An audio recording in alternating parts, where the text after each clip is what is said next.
আজকেও কিছু জুটলো না আপনার? কি করবো বলো, এই জঙ্গলে এখন আর আগের মতো শিকার পাওয়া যায় না। সারাদিন ঘুরে ঘুরে খালি পায়ে কাটা ফুটিয়ে ফিরলাম। ঘরের চাল ফুরিয়ে এলো, কালকের দিন চলার মতো চালও তো নেই, সেই চিন্তায় আমার মাথা কাজ করছে না। চিন্তা করো না ফাতেমা, সৃষ্টিকর্তা নিশ্চয় একটা ব্যবস্থা করবেন। কাল সকালে আমি আরো গভীর জঙ্গলে যাব। কাল আর খালি হাতে ফিরবো না, দেখে নিও। আপনার কথার উপরেই ভরসা করেই তো বেঁচে আছি। সাবধানে থাকবেন, গভীর জঙ্গলে নাকি নানা রকম বিপদ আপদ থাকে। ভয় পেও না, আমার কিছু হবে না।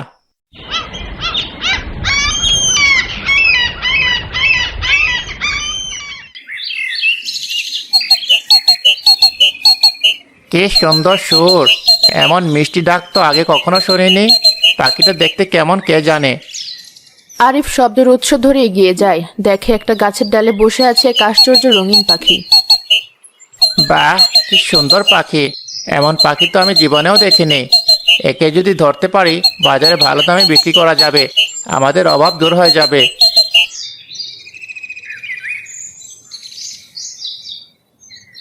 ধরে ফেলেছি, আজ আমার কপাল খুলে গেছে। আমাকে ধরে তোমার কি লাভ হবে শিকারী? কে কে কথা বললো?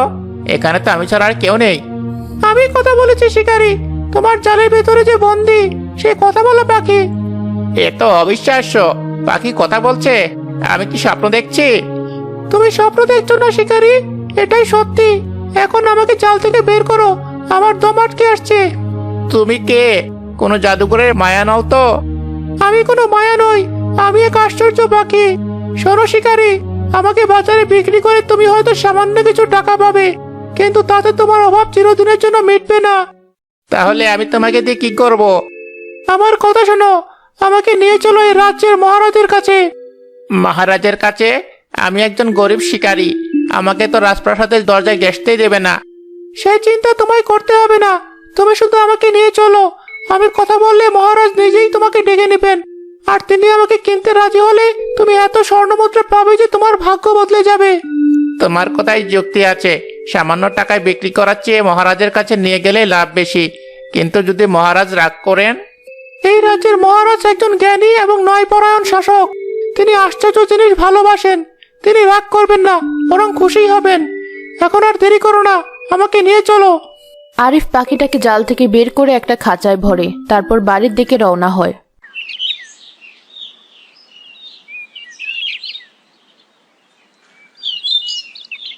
ফিরেছেন আপনি? শিকার কই? হাতে তো শুধু একটা পাখির খাঁচা দেখছি। ফাতেমা, আজ আমি যে শিকার ধরেছি তা এই রাজ্যের সবচেয়ে দামি শিকার। মানে একটা পাখি দিয়ে কি হবে? এ কোনো সাধারণ পাখি নয়, এ কথা বলা পাখি। আপনি কি আমার সাথে ঠাট্টা করছেন? সারাদিন না খেয়ে থেকে আপনার মাথা খারাপ হয়ে গেল নাকি? তোমার স্বামী সত্যি কথাই বলছেন ফাতেমা। এ তো সত্যিই কথা বলছে, এ কি আশ্চর্য! এখন বিশ্বাস হলো তো? এই পাখিটার নাম হিরেমন। ওর পরামর্শে আমি ওকে মহারাজের কাছে নিয়ে যাব। মহারাজের কাছে? আপনাকে কি প্রহরীরা রাজপ্রাসাদে ঢুকতে দেবে? হিরেমন বলেছে সে সব ব্যবস্থা করে নেবে, তুমি শুধু দোয়া করো। এই যে, কোথায় যাচ্ছ? থামো। জানাব, আমি মহারাজের সাথে দেখা করতে চাই। মহারাজের সাথে দেখা করবে? তুমি কে? মহারাজ কি তোমার বন্ধু যে চাইলেই দেখা করা যায়? যাও, এখান থেকে ভাগো। আমার কাছে এক আশ্চর্য জিনিস আছে, আমি মহারাজকে তা দেখাতে চাই। কি আশ্চর্য জিনিস দেখি? একটা পাখির খাঁচা। একটা পাখির জন্য আমরা তোমাকে মহারাজের কাছে যেতে দেব? পাগল নাকি? প্রহরীরা, তোমরা তোমাদের কর্তব্য পালন করছো তা ঠিক আছে, কিন্তু জ্ঞানীর অপমান করো না। তোমাদের মহারাজকে গিয়ে খবর দাও যে এক গরিব শিকারী তার জন্য এমন এক উপহার নিয়ে এসেছে যা তিনি আগে কখনো দেখেননি। পাখিটি কথা বলল? আমি নিজের কানে শুনলাম। এত সর্জি আশ্চর্য। ঠিক আছে, তুমি এখানে দাঁড়াও, আমি মন্ত্রী মশাইকে খবর দিচ্ছি। কিছুক্ষণ পর মন্ত্রী আসেন, তিনি নিজেও পাখির কথা শুনে অবাক হয়ে যান এবং আরিফকে রাজদরবারে নিয়ে যাওয়ার অনুমতি দেন। মন্ত্রী, আপনি বললেন এই শিকারী এক আশ্চর্য পাখি নিয়ে এসেছে। কোথায় সেই পাখি? আগে মহারাজ, এই সেই পাখি। দেখতে তো বেশ সুন্দর, কিন্তু এর আশ্চর্য ক্ষমতাটা কি? আমার আশ্চর্য ক্ষমতা হলো আমি মানুষের মতো কথা বলতে পারি এবং সত্য বলতে ভয় পাই না মহারাজ। রাজদরবারের সবাই হতবাক হয়ে যায়। মহারাজ জালাল সিংহাসন থেকে উঠে পড়েন। অবিশ্বাস্য, এ তো সত্যি কথা বলছে। শিকারী, তুমি এই পাখি কোথায় পেলে? জঙ্গলে মহারাজ, আমি জাল দিয়ে ধরেছি। আমি এই পাখিটি কিনতে চাই। বলো, তুমি এর বিনিময়ে কি চাও? মহারাজ, আমি একজন গরিব শিকারী, আপনি যা দেবেন তাই আমার জন্য অনেক। মহারাজ, এই শিকারী খুব সৎ এবং অভাবী। আপনি যদি খুশি হয়ে ওকে 10,000 স্বর্ণমুদ্রা দেন তবে ওর জীবন বদলে যাবে এবং আমিও আপনার কাছে থাকতে পেরে সম্মানিত বোধ করব। 10,000 স্বর্ণমুদ্রা? যে পাখি নিজে তার দাম বলতে পারে তার জন্য এই দাম কিছুই না। আমি রাজি।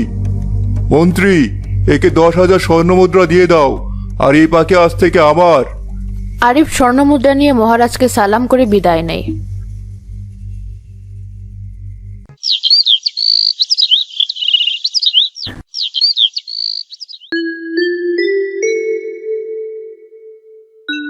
হীরামন, তোমার সাথে কথা বললে আমার মন ভালো হয়ে যায়। তুমি শুধু একটা পাখি নও, তুমি আমার বন্ধুর মতো। মহারাজ, আপনি আমাকে যে সম্মান দিয়েছেন আমি তার যোগ্য প্রতিদান দেওয়ার চেষ্টা করি মাত্র। পাশের ঘর থেকে রানী পদ্মায় সবকিছুই দেখছিলেন। রানীমা, দেখুন মহারাজ সেই পাখিটাকে নিয়ে কেমন মেতে আছেন। আপনার দিকে তো আজকাল ফিরেও তাকান না।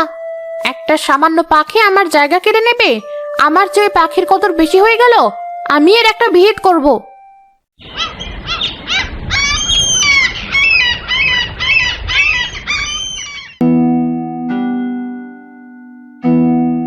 কিরে পাখি, খুব তো মহারাজের মন জয় করেছিস। তুই তো একটা সাধারণ পাখি ছাড়া আর কিছুই না। খাঁচায় বন্দি জীবন কেমন লাগছে? সম্মানীয় রানী, বন্দিত্ব কখনোই সুখের নয়, তবে মহারাজের ভালোবাসা আমাকে সেই কষ্ট ভুলিয়ে রাখে। তুই আমাকে সম্মান শেখাতে এসেছিস? তুই জানিস আমি কে? আমি এই রাজ্যের রানী, আর তুই একটা পশু মাত্র। আমি জানি আপনি রানী, কিন্তু সুন্দর চেহারার আড়ালে যদি একটা কুৎসিত হিংসাপূর্ণ মন থাকে তবে সেই সৌন্দর্যের কোনো দাম নেই। তোর এত বড় সাহস! তুই আমাকে অপমান করলি। আমি আজ তোকে শেষ করে ফেলবো। রানী পদ্মা খাঁচার দরজা খুলে হীরামনকে ধরতে যান। হীরামন সুযোগ বুঝে খাঁচা থেকে বেরিয়ে উড়ে যায়। যে নিজের রাগকে নিয়ন্ত্রণ করতে পারে না তার ধ্বংস অনিবার্য। দাসী, ধর ওকে। ওই পাখিটাকে আমার চাই, এক্ষুনি ধরে আন। কিন্তু হীরামন ততক্ষণে উড়তে উড়তে বহু দূরে চলে যায়।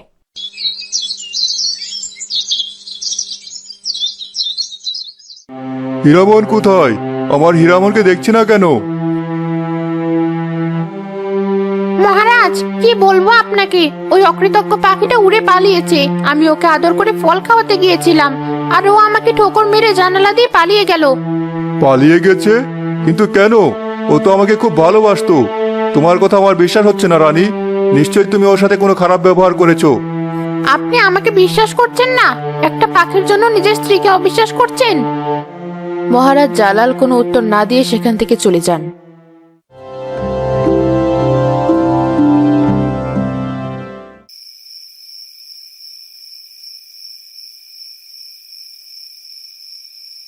হীরামন, তুমি ফিরে এসেছো?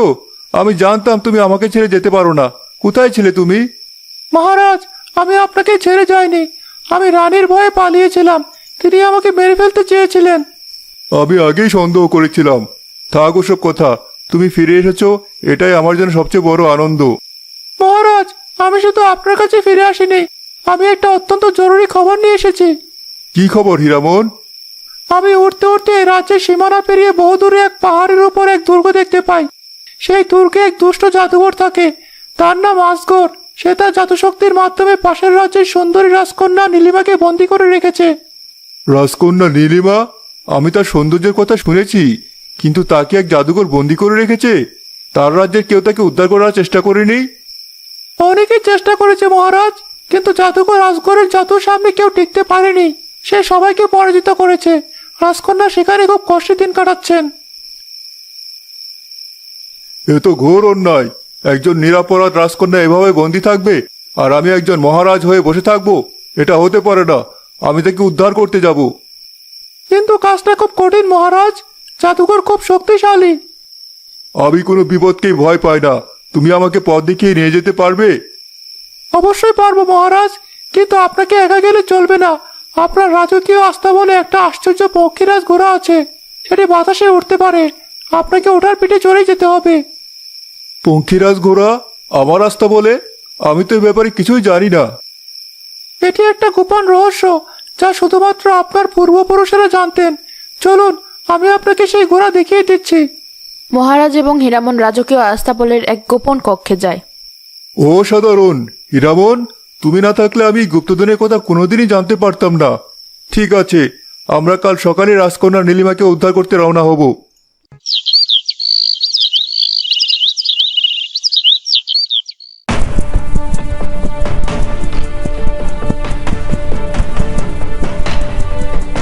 চলো পঙ্খিরাজ, আমাদের অনেক দূর যেতে হবে।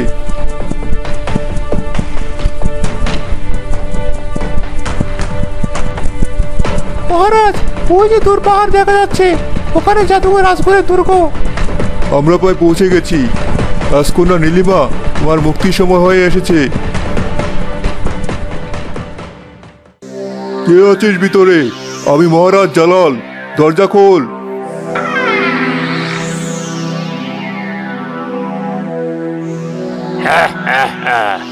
তাহলে আরো একজন বীর পুরুষ এসেছেন আমার হাতে মরতে।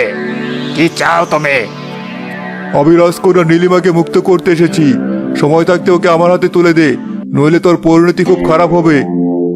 পরিণতি? আমার পরিণতি তুই ঠিক করবি? তুই জানিস তোর মতো কতজনকে আমি এক ফুৎকারে পাথরে মূর্তি বানিয়ে দিয়েছি? রাজকন্যা নীলিমা আমার বন্দী, সে এখানেই থাকবে। তাহলে যুদ্ধের জন্য প্রস্তুত হও।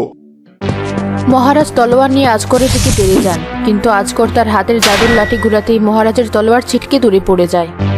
সাধারণ লোহা দিয়ে আমার জাদুর মোকাবেলা করা যায় না বোকা মহারাজ। এই সময় দুর্গের জানালা থেকে রাজকন্যা নীলিমা চিৎকার করে ওঠে। পালাও বীর, তুমি এখান থেকে পালিয়ে যাও। এই দুষ্ট জাদুকরের সাথে তুমি পারবে না। আমি একজন রাজকন্যাকে বিপদে ফেলে পালিয়ে যাওয়ার লোক নই। তোর এত সাহস? তাহলে তুইও পাথর হয়ে যা। মহারাজ ও রাজকন্যা নীলিমার সাথে সাথে পাথরের মূর্তিতে পরিণত হন। ঘোড়াও সেই জাদুর আলোতে পাথর হয়ে যায়। হীরামন খুব দ্রুত উড়ে গিয়ে এক কোণে লুকিয়ে পড়ায় সে বেঁচে যায়। আরো একজন শেষ হলো। এখন আর আমাকে হারানোর মতো কেউ রইল না। জাদুকর তার জাদুর লাঠিটি পাশের একটি টেবিলে রেখে উল্লাস করতে থাকে। কেউ নেই এই পৃথিবীতে, আমাকে হারানোর মতো আর কেউ নেই। এই পৃথিবীতে আমি সবচেয়ে শক্তিশালী। উপনাশ হয়ে গেছে, মহারাজ পাথর হয়ে গেছেন। এখন একমাত্র আমিই ভরসা। আমাকে কিছু একটা করতেই হবে। আমি জানি জাদুঘরের সমস্ত শক্তি ওই জাদুর লাঠিতে। ওটা যদি আমি কোনোভাবে হাতিয়ে নিতে পারি, তাহলে সবাইকেই বাঁচানো সম্ভব। ওই তো জাদুঘরটা ক্লান্ত হয়ে আসনে বসেছে, আর ওর মনোযোগ অন্যদিকে। জাদুর লাঠিটা টেবিলের উপরে রাখা, এটাই সুযোগ। কিন্তু আমি এত ছোট, কিভাবে ওই ভারী লাঠিটা নেব? আমাকে বুদ্ধি কাটাতে হবে। হ্যাঁ, ওই ঝাড়বাতিটা। জোরে ডানা ঝাপটানোর শব্দ আর ঝাড়বাতি নড়ার ঝনঝন আওয়াজ জাদুকরের কানে যায়। ওটা কিসের শব্দ? কে ওখানে? দুর্গের ভেতরে আর কে ঢোকার সাহস পেল? দেখতে হচ্ছে তো ব্যাপারটা। এই তো সুযোগ। উফ, কি ভারী! আমি এটা ঠোঁটে করে তুলতে পারবো না, কিন্তু আমি এটাকে ফেলে দিতে তো পারবো। আরেকটু, আরেকটু। আমার জাদুর লাঠি কে ফেললো এটা? ও, তাহলে এই পাখিটাই সব নষ্টের গোড়া। তোর এত বড় সাহস! তারা, তোকে আমি এখনই পুড়িয়ে ছাই করে ফেলছি। ঠিক এই মুহূর্তটার জন্যই আমি অপেক্ষা করছিলাম। হীরামন তীব্র গতিতে উড়ে এসে জাদুকরের চোখে আঁচড় বসিয়ে দেয়। আমার চোখ, আমার চোখ দুটো গেল। আমি কিছুই দেখতে পাচ্ছি না। কোথায় গেলি তুই বদমাস পাখি? তোর খেলা শেষ দুষ্ট জাদুকর, এবার তোর পালা। পাথর হয়ে যা। লাঠির মুখ থেকে এক ঝলক আলো বেরিয়ে জাদুকরের গায়ে লাগে। না, দুষ্টের দমন হলো। এখন সবাইকে আগের রূপে ফিরিয়ে আনার পালা। এই লাঠিটা নাড়ানো এক বিরাট কাজ। প্রথমে মহারাজকে। হ্যাঁ, এই তো, আগের রূপে ফিরে আসুন মহারাজ। আমি আমি বেঁচে আছি? হীরামন, এ কিভাবে সম্ভব হলো? আমি তো পাথর হয়ে গিয়েছিলাম। মহারাজ, আমি ওই দুষ্ট জাদুঘরকে তার নিজের জাদুতেই হারিয়ে দিয়েছি। সে এখন নিজেই পাথরের মূর্তি। এখন রাজকন্যা আর পঙ্কিরাজকে বাঁচাতে হবে। তুমি একা এই অসাধ্য সাধন করেছো? তুমি শুধু পাখি নও, তুমি এক সত্যিকারের বীর। চলো আমরা দুজনে মিলে ওদের মুক্ত করি। তারা দুজন মিলে জাদুর লাঠি দিয়ে রাজকন্যা নীলিমা এবং পক্ষীরাজ ঘোড়াকে আগের রূপে ফিরিয়ে আনে। আমি কোথায়? কি হয়েছিল মহারাজ? আপনি বেঁচে আছেন? হ্যাঁ রাজকন্যা, আমরা দুজনেই বেঁচে আছি। আর এর সমস্ত কৃতিত্ব এই ছোট পাখি হীরামনের। ও না থাকলে আজ আমরা সবাই চিরদিনের জন্য পাথর হয়ে থাকতাম। ধন্যবাদ ছোট্ট বন্ধু, তুমি আমার জীবন, আমার সম্মান সবকিছু বাঁচিয়েছো। তোমার এই ঋণ আমি কোনোদিন শোধ করতে পারবো না। আমি আমার বন্ধু মহারাজের জন্য আমার কর্তব্য পালন করেছি মাত্র।